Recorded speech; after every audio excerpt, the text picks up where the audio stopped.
what's good for the goose, right? So I told you guys I'd be doing interviews. I'll start them off just to show you guys. We do have a couple other people in the queue, but I figured I would kick us off just in case there was a couple of you out there wondering what the interviews were going to be like. Let me give you the breakdown here.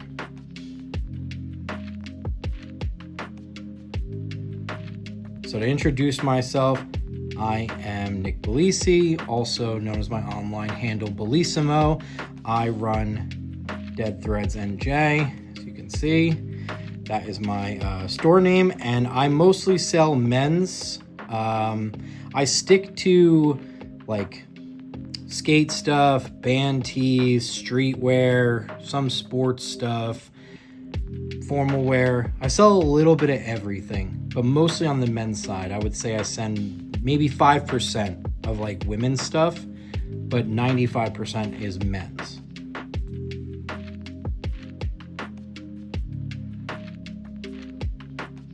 So I first got into reselling because I had my neck injury, which I'm sure you guys have heard about many times. If you haven't, I have made previous videos about it where you can check that out, and I explain exactly what happened. But long story short, I was depressed while I was sitting at home, and I didn't know what was wrong with me and if I was going to get better. So my mother-in-law decided to take me out to kind of get my mind off of the pain that I was going through and the fact that nothing was getting done about the injury itself. And within that, she is a thrifter in the area. She took me out, and I was able to see what the whole world of thrifting was all about. I got to see the hype between finding these treasures and reliving things from my own past and stuff. And it was something really to pass the time. It wasn't meant to be like a business or anything. It was just something to keep my mind occupied while I waited to get surgery. And what wound up happening was it turned into a personal passion of mine. Not only did it pull me out of depression, but it also was something that I turned out to be really good at. And it was something that I got a lot of enjoyment out of. So that is pretty much how I got into reselling, because I started on Mercari, and then I went to Poshmark, and then to Depop. I went to Curtsy, then to eBay, then to Whatnot, and then to Vinted. So I've kind of been like everywhere. I no longer sell on Curtsy. It's just primarily for women's. I don't really sell women's anymore. So unfortunately, I'm not really on that site. I have a profile, but there's really nothing on it. So, but that is how I got into the reselling game.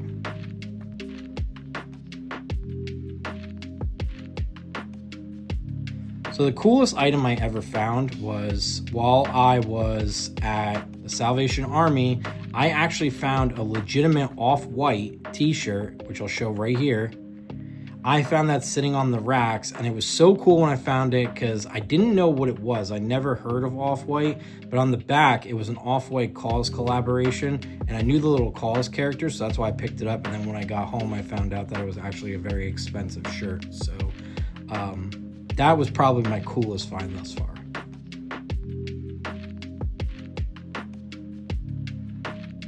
The biggest flip I've ever made would be I was at the Salvation Army, or I was at the Goodwill bins with my daughter and some friends from work, and he was looking for a leather jacket, and him and his girlfriend came across, or him and his fiance came across one, and they gave it to me because they thought it was a women's jacket, and I thought it was too because the zipper was on the other side, but it come to find out that Hugo Boss just does that. So that one I sat on for about a year, but eventually I turned that $3 find into a $100 profit. So that was pretty cool.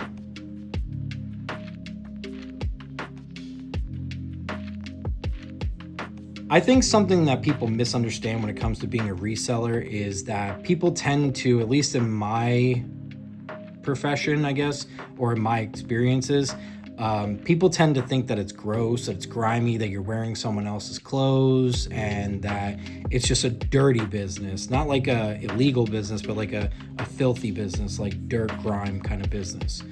And I think that's a big misconception, because a lot of the stuff that we even find in store is new with tags, and not for nothing, like the clothes are washed. It's not like they're not. So I mean, you're not putting on someone's underwear, like you're not reselling bras or, underwear, or even socks for that matter, a t-shirt, jeans, stuff like that. I mean, when it's washed, essentially, is it that big of a deal? I mean, of course, there's always, a thing with the rules on that. Someone could poop themselves in it, or, you know, anything like that. And, you know, the pit stains sometimes could be really gross. So you just pass on those items. You're not picking up that sort of stuff. So I think that's just a big misconception, that everything is just gross and disgusting. And I think when people kind of like let that vision go, they could really find some cool treasures, especially from their past, and bring that back to life and give it second love. I mean, you know, I feel like the reseller market, it's just like that. It's second chances. It's secondhand. It's giving life to something that someone discarded. It's bringing that back and giving it a new love. I mean, almost like adopting a pet, or, you know what I mean? Like buying a used car. Like, you're giving love to it. Are you not going to buy a used car because somebody drove it before?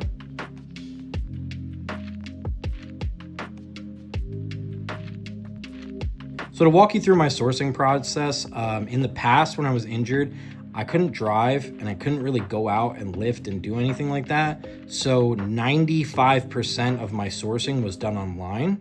I would buy in bulk off of a few different websites, whether it be raghouse.com or whatnot, or a couple other places that I was using. I would buy in bulk there. So my mail carrier would bring it right to my door.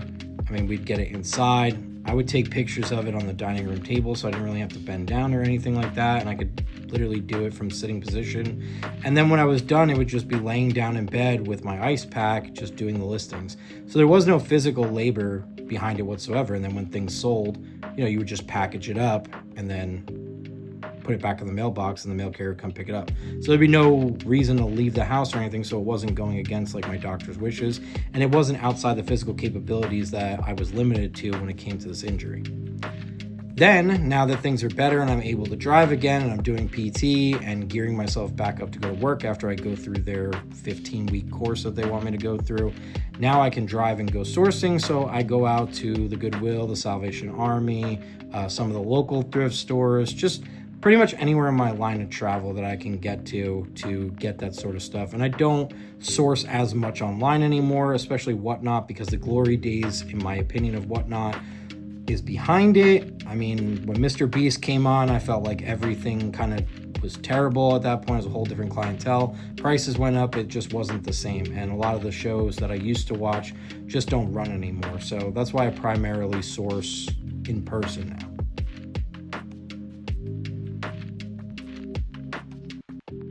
One lesson I wish I knew when I started was SEO keywords.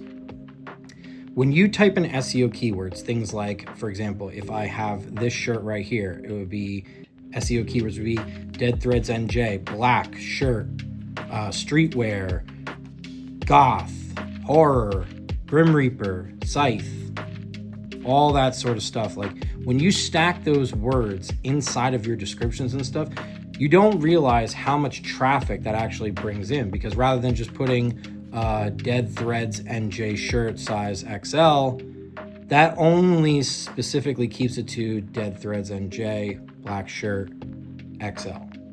But when you stack your keywords like Dead Threads NJ black XL men's shirt, gothic, horror, whatever, and then start stacking those in not only the title, but in the actual description itself. It's not about writing a whole novel story and everything like that like I was originally doing. It's more so stacking SEO keywords to get maximum visibility when someone looks up those words. Because imagine, each one of those SEO keywords, when someone looks them up, yours gets thrown into the hopper of things that'll populate. So I wish I had known that when I had first started, because if that was the case, I feel like I would have done a lot better coming out the gate. Not saying that I didn't do well, but I think I would have had a lot stronger hand, and it could have gave me more well-rounded position about the reselling. And the other thing that I would say, the second coming up about that, is I wish I had listened to people when they told me to put measurements in. I was just lazy about it in the beginning. I didn't really take it as seriously as I do now, and I thought just laying it down and doing the measurements, because when I first started, I was taking pictures of them hanging on a hanger. So I didn't want to go through the process of doing the measurements and everything, and I wish I had done, because again, that would have boosted my sales. And if you're not doing the measurements now, it only takes an extra 2 seconds. I got a metal ruler from Amazon. I think it was $20, and it definitely was worth it, especially now taking pictures on a flat surface. You just lay it, snap, lay it, snap.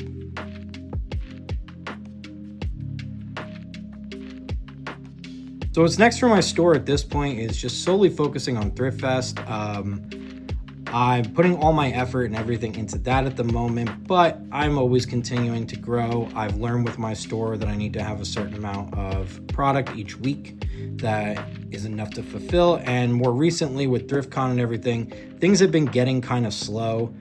Sales with summer and everything, it's kind of taken a little bit of a wind down, but I'm still sourcing the same. I'm still listing the same. It's just a lot more on my plate at this point. For the future, I mean, Thrift Fest is essentially to let us know about the demographic in the area, because one day the goal is to open a brick and mortar. But I'm not going to know how that's going to go, and I'm not going to leave my 9 to 5 until, this is something concrete, because I have a good job and I'm very thankful for it. And this is a passion of mine. It truly is. And it would be something that I'd be blessed with to be able to do full time, but we're just not there yet. So for now, we're just going to keep chugging on the way that we're doing it and just see what comes of it.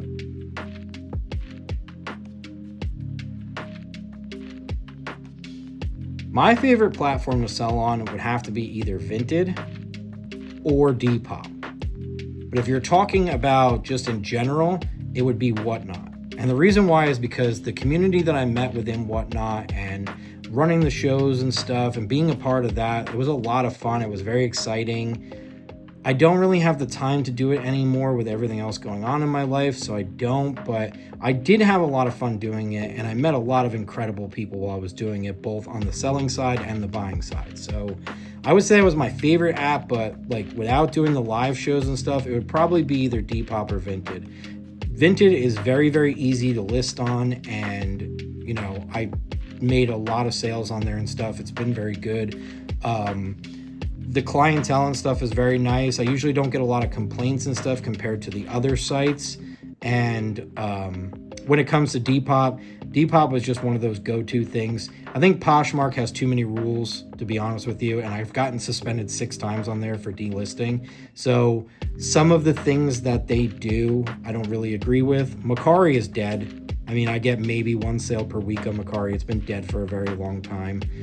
Every once in a blue moon, I might get a lucky break in a week, but for the vast majority, it's dead. I only list on it because of the cross lister. If it wasn't for that, I would have walked away from Mercari, the same I did with Curtsy, because I'd only gotten 2 sales ever on Curtsy. And eBay, the fees are out of control. Absolutely out of control.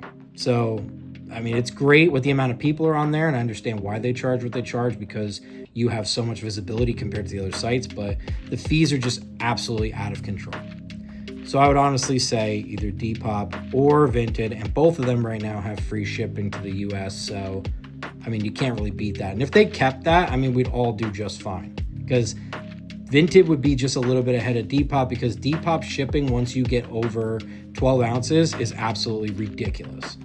So if it wasn't for that, then I think Depop would be number 1. But right now it's Vinted for sure.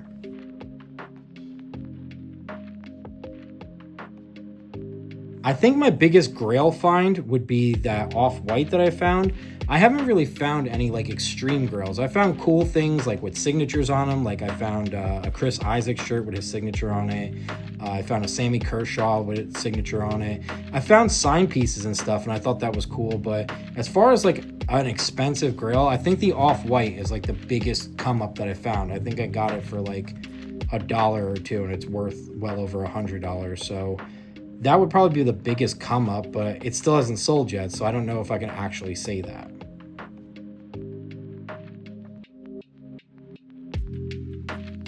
So obviously this next question, you guys already know, I collect a lot of things. I've made videos about it. If you haven't, check out the videos. You guys will see exactly what it is I collect, from the band tees to the streetwear to the horror to the graphic tees to the sweatshirts to the shoes to the hats. I mean, I'm wearing my new hat here. I also collect Harley shirts.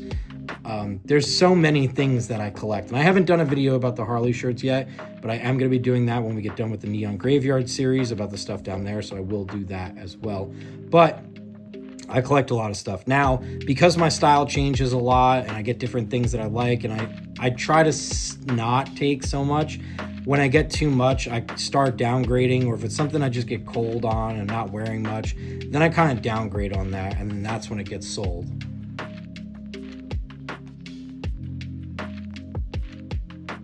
I do follow a couple different creators and stuff, and some of those would be 888 Vintage, another would be retro shit. I started out by watching Hustle at Home Mom and Loveless Vintage. Then Hustle at Home Mom started doing like different things. She mostly thrifted women's stuff, which I stopped selling, so I stopped watching her as much. And then she was doing storage units and everything too, so her content didn't exactly align with my stuff at that point anymore. Loveless, I was watching him for a while, and then his stuff kind of just got a little stale for me, and it wasn't happening as frequently, so I stopped watching him pretty much altogether. I still watch retro, and I still watch 888 Vintage. I do every once in a while throw in Road King Vintage and a couple other like not as big people, but mostly 888 Vintage and retro shit are the two that I watch the most. Jacob Starr would be another one that I watch a lot of to get a lot of ideas, but he focuses mostly on vintage as well, so it's kind of specifically almost tailored to that. But his content's good, his video quality and everything, that stuff's really good, so it's definitely worth a check out. But I'd have to say 888 or retro would be like the most in line with what I do.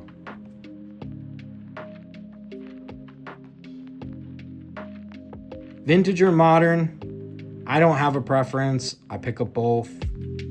They both sell for me, so I don't have a preference on it. I pick up vintage pieces for like collecting for myself, but I also have modern in there too, because eventually that will become vintage, but I don't really have a preference, to be honest.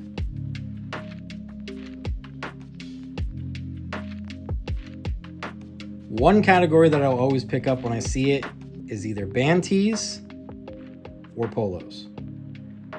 Band tees faithfully got me to where I am today. Polos more recently have been doing good, but there is so many of them on the market that I have a ton of them, and I'm not picking up as many polos anymore. Unless it's a really unique design, I'm really not picking it up. But band tees through and through, that is my bread and butter. I built this entire brand on band tees and skate. So band tee, skate, that's me.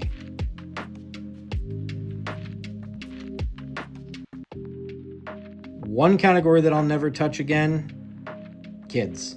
I really try to stay away from kids unless it's something that I know I could flip easy. I stay away from kids. It doesn't do very well for me. It doesn't net a lot of money. I feel the same way about certain women's stuff. If it's a universal thing like a women's band tee or something I think is really cool, I'll pick it up. But for the most part, I just strictly sell men's. It's much easier because it's stuff I know about. I never took the time to learn about maxis and middies and A-lines and all this other stuff. And it's just not something that interested me. My wife handles the women's side of it and I handle the men's side of it. Although, again, we both dip into it a little bit. But those are the two categories that I really try to stay away from. I try to just stick with, t-shirts, jeans, things of that nature. Simple.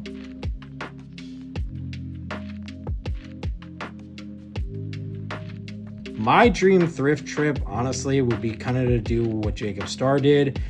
Just pick a location, start from home, pick a location somewhere like west or south, and then just hit every thrift on the way there, stay in hotels, stay in the car, whatever the case may be, and then just do a circle and come back and hit a different route coming all the way back home of different thrifts. Maybe it's something one day that can be accomplished. I don't know with having a small child if it is, but that would be my dream thrift.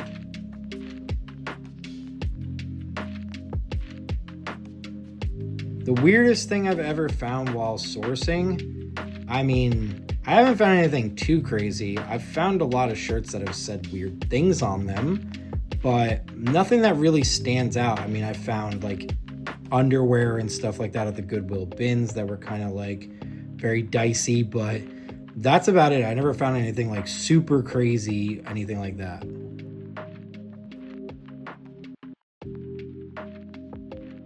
What item made me, when I resold it, made me think that reselling was possible?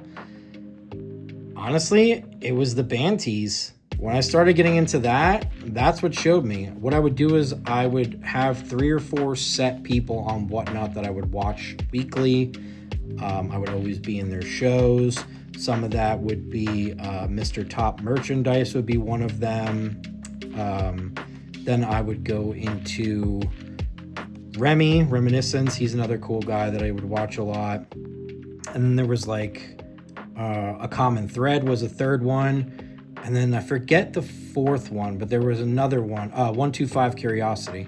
So they all still resell on there, and they all still have great things. I would definitely recommend checking them out because I've resold stuff from every single one of them, and they've done very well. When I started getting those, I remember my mailman was saying to me, like, oh my God, why are you guys getting so much stuff? Because we were getting on average like 8 to 15 things a day. And some of those things would have like 10 shirts in a bundle. So it was just crazy the amount of supply that was coming in and stuff. But that's when I realized that things could change and this could be a viable thing because those Banties were just flying. Not to say that I still don't have 500 or 600 of them, but at one point I had like 1,000 of them and they just kept going and going. And then that's what made me realize that, one, I have a real passion for finding that, like especially the Banties and everything, but it also could make a lot of money because, you know, you'd buy them, especially people like I didn't know. I would pick up like Tate McRae or something. I had no idea who that was. And then I'd sell her shirt for $30. So I'm picking it up for like $2. So those things were just, you know, that's what really made me realize that there was something behind this. And then that's where I mostly focused on was just the Banty. One thing I want everyone to remember about me, I guess after watching this, is that sometimes in life, you don't know what it is that's going to make you happy. You don't know what you're destined to do. And some people go their entire lives and stuff and don't really realize what it is they were meant to do. And luckily for me, you know, in my 30s, I figured out what it is that I really want to do with my life now. Am I going to be able to do it full time? I don't know what the future is going to bring. It is something that I would at least be able to do part time, but I hope that one day it's something that I can do, that I can stream content and, you know, sell clothes and stuff like that full time, but we'll see. So the one thing I want everyone to know about me is that, you know, sometimes divine intervention needs to step in to kind of gear you to where you need to be in life. And I'm living proof of that. You know, I'm celebrating 2 years of sobriety next month. In August, I'll be celebrating a year of being smoke-free when it comes to cigarettes. I've gotten much better from my injury. I'm in the process of just doing physical therapy to get sent back to work. But if you have enough persistence and enough strength, and you have the dedication and the time to put your needs first and find out what it is about you, that you will eventually come to that point where you find that everything you were looking for is actually right before you. You just needed the right door to open. And I think that I want people to remember the one thing about me is that I'm a very big advocate for mental health. I'm a very big advocate for love and for doing what it is that you want in the one chance at life that you get. And I want people to remember this story so that way when they're having doubt and thinking about whether they can do it or whether they should do it, if they should take that chance, just think back to this, that I had been at my lowest point so many times in life and I didn't think things were ever going to change and get better. But it comes to find out that the longer I held on was the stronger that I got and the more secure that I got within myself and my life, that ultimately led to something I'm extremely passionate about for the first time in my life. And I'll always say my books were like a hobby. I enjoy writing, but I love reselling.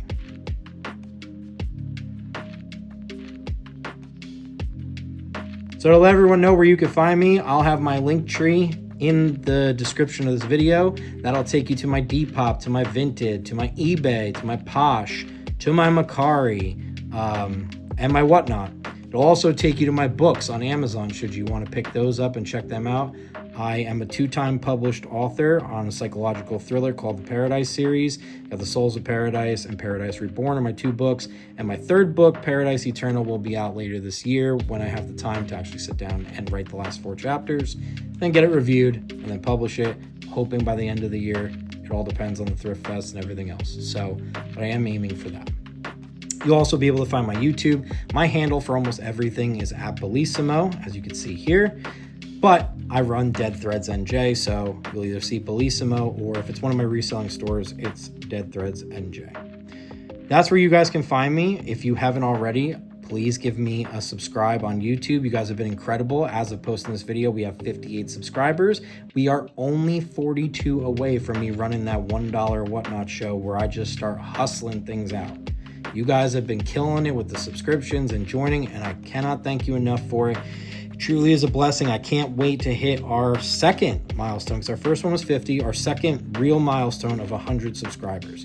I hope you guys are enjoying the content thus far. It's been a blessing making it. I've been having a blast with it as well. And anyone that wants to do this, to have their 20 questions, you just saw me answer the 20 questions. How can I put you on the spot if I don't put myself on the spot?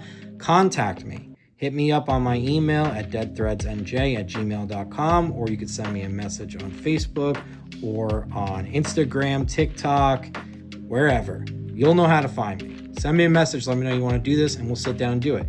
And if you're a vendor that's going to be at Thrift Fest, I am offering to you to promote your store on the YouTube, to promote what you're going to be doing that day. Sit down and have a conversation with me.